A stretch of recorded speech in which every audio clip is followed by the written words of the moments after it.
Nailed it. There's a little Valspar championship down in Florida, round number one. Keegan Bradley shot a 64 to lead it. We got a lot going on as they're live on the course right now. But let's bring in the nobleman. We've got Seal, who doesn't know how to not have a phone call during a live show or have his kids or wife come in.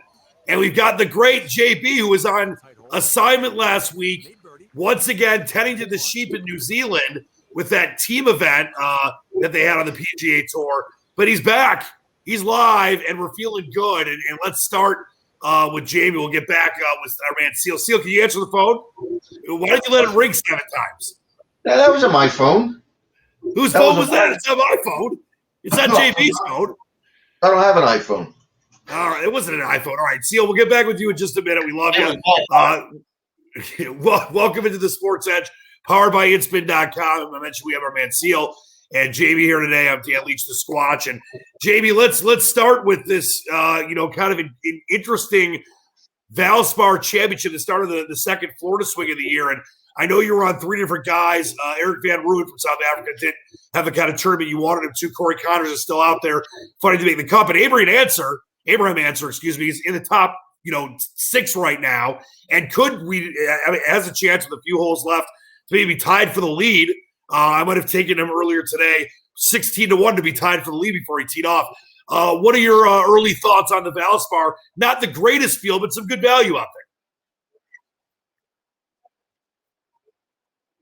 Yeah, no, exactly. I mean, obviously this tournament got affected. Yeah, this will be a great time to do that. And I'm going to throw up the live scoreboard as we record here live on a Friday. And you see Jamie's website, scratchcaddy.com, and all he's done is pick winners for you for years and years. And Jamie, I wanted to ask you, we take a look here, and Keegan Bradley on the course right now through 11 is -9. You got a bunch of guys, including Homa and Glover. Are we at more at 8 under? And now you've got him and Schwartzel and Zach Johnson all there at 7, and Abraham Answer right there at -6 through 14.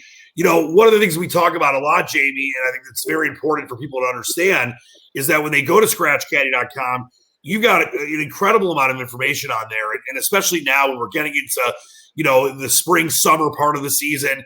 Obviously, we just had the Masters, the PGA is coming up in a few weeks.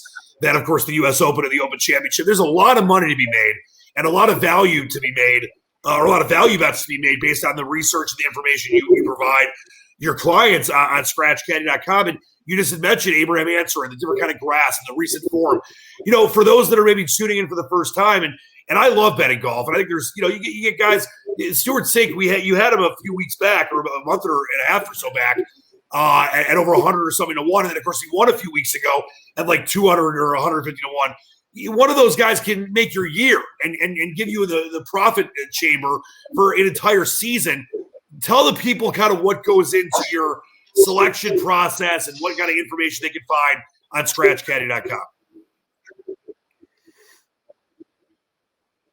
Obviously, we always start off with the basics, course form and recent form. What I'll also do as well behind the scenes is I'll check out the last 3 or 5 winners, and I'll go really into depth into those winners and find out how their course form was before they won. How was their recent form before they won? And I'll also compare every single winner for other events. So if all of those 5 winners have played well at a certain event, I'm going to use that other event correlating course to try and find out, well, these guys have played well at this event before. They've already gone ahead and won here. So that's what we're looking for. With the Valspar, it was really interesting because of these last 5 winners, the 2 Paul cases as well in the 2 WGC stroke play events that are held in the US. There was the Bridgestone before, and then the FedEx, also WGC Mexico. They'd all had a top 10 there as well in one of those 2 events, which makes sense because, again, they're both played on tough tracks and they're both played on Bermuda grass greens. So again, we put all of that form in there as well, and then guys can go ahead and look and see what they like. You'll see there where it's got recent form there. Anything there with a miscut, I was sort of discounting this week. The previous 5 winners in their lead up to this event from the start of the calendar year, from January, previous 5 winners and only had 3 miscuts between them before winning this event in that calendar year. So I was looking for guys who were nice and solid, nice and consistent, and that's basically what Abraham Amsa was. What is he, 23, 26th, and 18th in his last 3 events. He's played well in those WGCs as well, and he came 16th here a couple of years ago. So again, as I said, the price at 25 to 1 wasn't that good for somebody who's not won on tour, but sometimes you just got to go with the numbers and not really look at the odds that much. Yep, no, and it's been a tried and true method for you. And you look at this right here, and you mentioned the 23, 26, 18, and the WGC form in the top 20s. It's all right there. It's all on ScratchCaddy.com, and it's really proven to be a big winner for you and all the clients you have for years now on ScratchCaddy.com. Great stuff from you, Jamie. We'll get back with you in just a moment, but let's get in Sealy McNeely, who, he is one of my, like Jamie is one of my all-time favorite people. But like I told you this earlier, you're like the physical embodiment of a sadist. You're having a great week. You're hitting like 80% of your games, and 100. Yet you're still all right, fine, 100, and you're still sour because I'm the same way. I always want to win. If I win, I won like a grand this one day, and then I lost $50. I was more mad about the 50 than happy about winning the 1,000. So I get it, and you're doing a hell of a job. And don't forget Jamie's website, by the way, ScratchCaddy.com, seals at Sportsedge.com. I'll throw that up in a second. But you're really kind of, and we talked about this in the last several weeks when it comes to baseball. It's tough early on, but you have been on target with totals, with first fives, with first 5 team totals. And I think that it's really kind of your groove is back, because it's not just for you, for anybody. Early baseball, especially with all the bad weather. I'm here in Detroit. You're in Philly. Jamie's in beautiful Costa Rica, thank God. So he's got good weather down there, except for the rain every couple hours a day. It's tough early in the season, but you still got through that and have done great. And now you're doing really good. This is where I think people that are involved with you, much like with Jamie, when he gets into his groove, is this big golf, swing in Florida and then leads to the majors. This is where a lot of money can be made. And this is where you do a great job for your peeps at sportshandicapper.com. And I just wanted you to tell people what is important as we move into May, my birthday month, by the way, and get closer. I know you're not enamored with the NBA right now, but the NBA playoffs should maybe have some fun to get into. But when it comes to baseball especially, what do you tell your people right now what's important and why you're successful with what you do? This is winning time between as soon as the weather starts to heat up a little bit until the All-Star break. That's when the ground it's fertile. That's when you hit them. That's when it's fertile. Yes, May, June, up until the All-Star break. That's my best months historically. So April's a little rough sometimes around the edges. You don't want to bury yourself too much in April, like you said with the weather. It's hard to handicap baseball in football weather. Just like Jamie, it's hard to handicap golf in, I would imagine, windstorms and right. bad weather. It's just, it adds variables to the table. So, All right, can you do me a favor? Jamie's always super professional. Can you get yourself in frame? It's almost like it's Passover and we're leading back because it's the 4. It's one of the 4 questions. What is going on with you? I'm just leaning back. Yeah, lead back. Now, by the way, some really good news. I won't be specific because maybe you don't want it out there, but your daughter might be in a big commercial campaign. It's a pretty big deal. It's big. She has to nail the audition tonight. She has a script she has to read, so we'll see. Well, I might have to stick my head in there a little bit. You sent me a picture of her in full regal makeup the other day. Not that she needs it. And, your daughter looks like a model these days. So you got to be proud. It's amazing what makeup, what makeup can do for you. It's amazing. Like if they made me up like that, they might be banging my doors down for you. I think you'd probably look like Brad Pitt if they put makeup on you. You look like Brad Pitt. George Clooney, but whatever. I don't want to. I want to throw up before we look at the board for today. I wanted to throw up your fine website, Scratch. Well, I'm going to say ScratchCaddy.com again for Jamie because please, we missed Jamie last week. SportsHandicapper.com. I know that you manage this and you actually are in the back door on this website several times a day. You did all the programming, right? No, but you got, look at that. There's us and Sportsedge. You got a lot of good stuff on here and line moves. And I love the About Seal section. We played that video of the seal last week. I think we need to get some SEAL videos on here. But no, you're someone that's been doing this for people joining us for the first time for a long time. By the way, the kosher kids, they were the best at baseball. They asked us to move games. What are the kosher kids? They're not around anymore. Well, it's probably something. They were in prime. They were good in their prime. They were very good. It's not the high holidays. No, but you do a hell of a job, and I think that for people that are just joining us, and there's been many times on this show that we've talked about the SEAL where it's about not pressing the issue. There's certain days you pass. There's certain days you go heavy. There's certain days you go small. But you're always giving your clients and people that trust you winning formulas and winning potential. And I think that it's important that people understand. And we've said this, as I mentioned many times. You can have big picks on your own. You don't have to have someone making picks for you, whether it's Jamie or Seal or whoever it is. But you're not going to win the way you do if you do have someone like you. And I'll toot your horn as I've tooted Jamie's horn. This week you at one point you won 6-7 things in a row. Like you're not always going to win. It's anyone that says, "Oh, I win 92% of the time," it's all bullshit. But and obviously people that watch this show and our good friend, by the way, confirmed it, Starsky is going to be on in 2 weeks. Our legendary band leader, guys like Jamie, they really do profit, and you win a lot. And I think that it's important that people know they can do it on their own. That's fine. But if you want to consistently win, they've got to look to someone like you, because as you've said many times, the way you win in betting is a weak line or information, and you have both. You always have. Yep. It's good to have both. It's hard to bet when you have zero, neither of them. I'll tell you that. Right. So. Well, and you're up, by the way, I got to give you credit. You're up at 4:35 in the morning. You're starting your prep. You gave, and we'll get to this in a second here. I want to throw up the live inspin.com lines, and we'll get back with JB. I got a haircut coming up, so we are a little shorter show today. But any amount of time with us being the nobleman is it won't take long, the haircut. No, but I think I look pretty good. I just need to trim it up. I go to Myrtle Beach for a little golf action.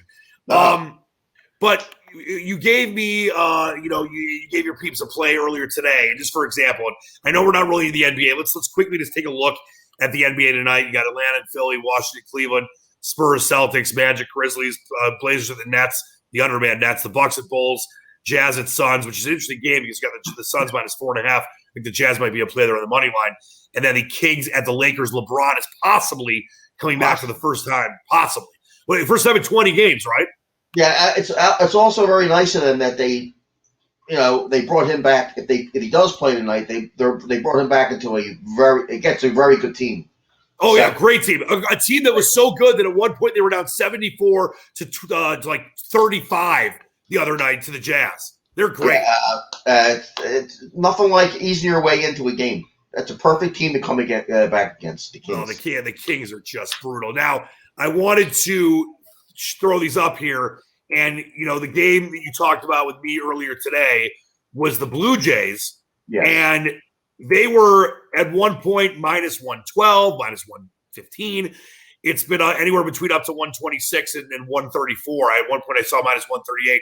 That's the point that I'm making, that I'm trying to explain to people, is that you're on these things before the line moves. And there's been many times where games have pushed or would have lost if people waited, to post time or later in the day. That's an important factor, Seal. I think it's really important people understand that you're getting this out there, and that's how you win. You're getting it out there early. Yeah, well, for instance, in basketball, you missed the number. It's difference of winning and losing. In baseball, the pennies add up. You're talking about 3, 4, maybe 5 bets a day, every day for a whole summer. So if you say, God forbid, if Toronto loses tonight, and I know I laid 09, and you laid 11 cents. The game's probably going to close to 30.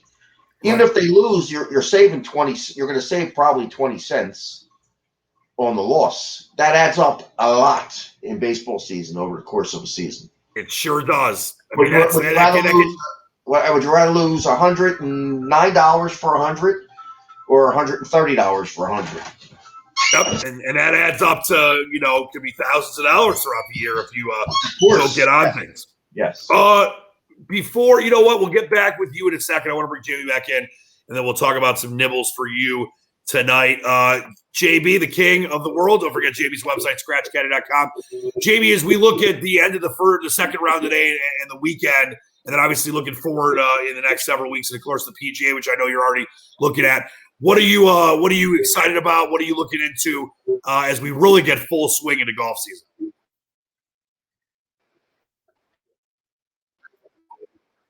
Well, no, yeah, exactly.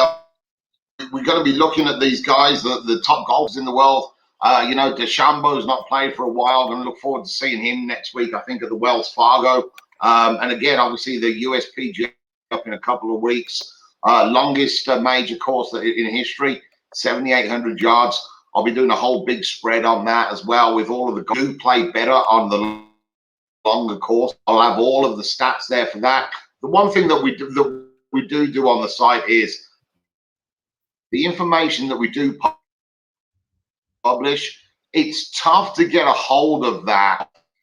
I've got a lot of these things already plugged in, so it's just a case of sort of cutting and pasting and bringing all that information. But if you're trying to look at a tournament from the start and you want to try and find all that information, it's a real pain in the ass to sort of go around PGA Tour and other websites to try and get all of that information.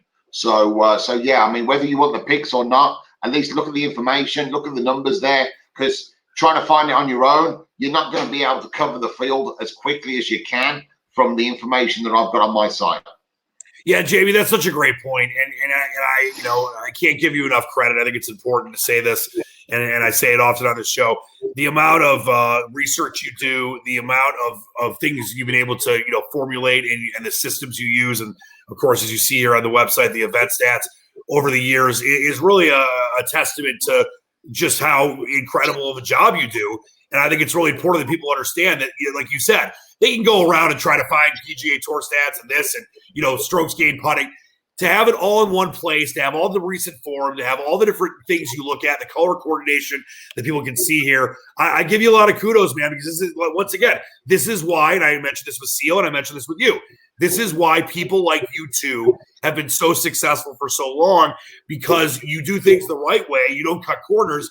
I think it's important that people that are out there watching know that, and that's why they need to get involved with someone like you. I mean, obviously, I want them to get involved with you specifically, but they need to get involved with somebody that knows what they're doing like you do. And Jamie, I got a lot of respect for the years you put into this. You really, I know at first, as you mentioned, it wasn't easy, but you've come to understand what it takes to put it together, and that's kudos to you, Jamie. Yeah, well, no, I mean, in this day and age where you get stats and numbers thrown at you constantly, you've got to know which ones to look at, which ones not to look at. I mean, the big thing nowadays, all you hear about is this strokes gained all the time. So I've actually got a report that I'm in the process of doing right now that's based on the whole year so far. And I'll basically look at the top 10 from the previous week in strokes gained driving, strokes gained approach to the green, strokes gained around the green, and strokes gained putting. And then I'll look at those, how they compared last week to what their result is the following week. And you know what? Some of it's good stuff. Some of it is not useful at all, but people get sort of sucked into looking at these numbers all the time. The one number actually that I do look at right now, and I've noticed that this year, is whenever the strokes gained on approach is over 7 for the tournament, 50% of the time the players playing the following week have a top 5 finish. So there's only been like 8 or 9 players that have had strokes gained of 7+ in the tournament the week before, but 50% of those have had a top 5 finish the week after. So that's one of the things that I sort of look at as well, and I'll be introducing all of those databases as well throughout the course of the season. These are the numbers that I find most important to me, so as I can see as to these are the numbers that I think will give us the best idea as to who's going to play well and who you can sort of dismiss for this upcoming tournament. Strokes gained putting. You have strokes gained putting in the Masters on huge bent grass green. It doesn't really make any difference because the following week was inherited small Bermuda grass greens. So it really doesn't pay to look at that. All right, JB. As always, I'm just blown away by all the great information. Look forward to some great stuff coming up, especially the PGA. Thank you as always. We'll get out of here in 1 second. Let's get back with Seal, though. All right, Seal, we throw up the Major League Baseball lines for tonight. Are we nibbling on anything else when it comes to MLB? Obviously, a full slate of games everyone's playing, unless there's any weather issues tonight on Friday. Let's take a look at the Yankees game. Your Tigers are the biggest dog this year so far. Yeah, it wasn't the Yankees minus 370, I think. Now it's 400 now. Oh my God! Now, am I? We have all these wacky, and I don't do these often because they're mainly losers. But I thought this was a fun one that these legal sports books here in the States and in Michigan and in Pennsylvania, etc. They had a boost today, 2 or more runs in the first inning combined by both teams, and I took it because I think the Yankees are going to score 5 runs in the first inning. How do you feel about that? I don't know. The Detroit pitcher, first time through the lineup, he should be okay. After that, Skubel's one of our young. I'm a Detroit guy. Okay, he's not. But I'm feeling some runs in the first inning. I just need 2. Just give me 2 runs. I don't know. I'll tell you one. Well, the Yankees better score him because your Tigers. I don't like their chances against Garrett Cole. Yeah, I don't either. Cole hasn't been incredible. The Yankees stink. But I think you're right. I think it's got to be the Yankees scoring a couple runs. Or maybe I get lucky and, the Tigers score 1 and the Yankees score 1. But you're right. It's probably not going to be against if the Tigers score 1, the guy closing his eyes and connecting by accident to the porch. Hey, maybe he can still bang the long ball. He just got back in his – he's getting close to 500 home runs. 81% of the money, by the way, on the Yankees, minus 401. Here's the inspin.com live on. So are you saying make a play on the run line? Obviously, you don't want to lay the 401, right? I wouldn't bet that. I don't like 400 on anything. Let alone I don't like 300 on anything. Let alone the Yankees that don't have to hit anybody. Well, you know what? I do remember. You'll love this. I remember this. It was JV's first year in Houston. The Tigers were not good. They haven't been good in 3-4 years now since Jim Leland and then part of the Brad Auspis era. Of course, they ended up getting fired. They went into Houston, and I don't think they swept the series. I know they won the series, but the game against JV, they were plus 320. I want to say it was in July or August. It wasn't like a late season game where the Astros needed to win to make the playoffs or win the division, and the Tigers won. I think it was their first game against JV, and they were plus 300 more, and they won. So if you're going to make I don't think you're saying to do this, but when you see a $400 line in April, I think you just put a couple bucks on the other team because that's ridiculous. It is ridiculous. It's a little early for 400, put it that way. 400. You see that in hockey sometimes late in the season. It's ridiculous. Actually, the Red Wings, another one of my great teams that were good forever. But last year they were multiple times plus $300, like against Tampa Bay and some other teams, Boston, in the regular season, not towards the end of the year. That was insane. They won a couple of those games, but most of those games they were huge dogs, and they obviously got rocked by 3, 4, 5 goals. Any other nibbles tonight? One game I wanted to throw to you that was interesting to me was that White Sox-Indians game. Bieber, of course, the ace for the Indians, minus 139 on the road in Chicago. The White Sox just beat up on the Tigers, obviously. I think the combined score was 10-0 in the 2 doubleheaders yesterday. The one makeup game from Wednesday when it got rained out. Any feel about the White Sox at home getting some decent value with Keuchel on the mound plus 129? I would lean to the White Sox. I actually do lean to the White Sox. They got some decent numbers against Bieber. They've hit him a little bit. As well as anyone in the league, put it that way. White Sox or nothing for me in that game. All right, I love it. Listen, Bieber threw a lot of his I think his career high in pitches. I think he threw 117, 119 his last start against the Yankees. Well, I know you're a big Justin Bieber guy, and Shane Bieber's his brother. I'm kidding. Yes. All right. Once again, an incredible job by both of you. Jamie, don't forget his picks at scratchcaddy.com. Seal's incredible picks at sportshandicapper.com. Seal, let's go Abraham answer. Maybe a miracle from Corey Connors. Sealy McNeely, maybe the White Sox tonight, the Blue Jays. Both of you, great job as always. Please, once again, check out sportshandicapper.com, scratchcaddy.com. This has been the Sports Edge powered by inspin.com. Seal, wish Livers and Onions, your fine daughter, some good luck for the commercial. Jamie, keep tending those sheep and winning those golf bets. Love you both. Until next time, we shall see you. I lost a very big fish last week. You didn't feed him, did you? Nah, bacterial infection. He was about this big. Oh, poor Seal. Jamie, we got to come over here and whack him. Oh, no. Can we hold a funeral for him next week? He's already whacked. The guy karate chopped him. Thanks for that vision of my head. All right, we'll leave on that very positive note. We love you all. Wear a mask. Spread love, not hate. We'll see you next time on the inspin.com Sports Edge Cavalcade of Whimsy. For Seal, for Jamie, I'm Dan Leach, the Squatch. See you next time. Love you. Believe in the dream. Peace.